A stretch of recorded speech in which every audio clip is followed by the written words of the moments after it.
దేవుడు ఎవరిని శ్రమపరుస్తాడంటే, ఎవరి మీదైతే దేవునికి ఎక్కువ నమ్మకం ఉంటుందో, వీడిని ఎంత శ్రమపరిచినా నన్ను విడిచిపెట్టడో.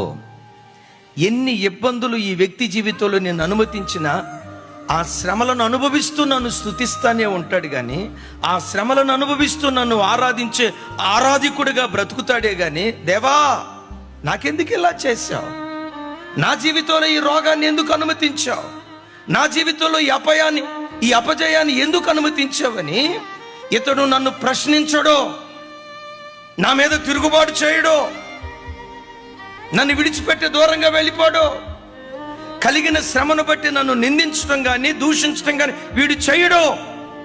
శ్రమలో కూడా నన్ను స్తుతిస్తాడు ఈ వ్యక్తిని. ఎవరి మీద దేవునికి విశ్వాసం ఉంటుందో వారి బ్రతుకులోనే దేవుడు శ్రమలు అనుమతిస్తాడు.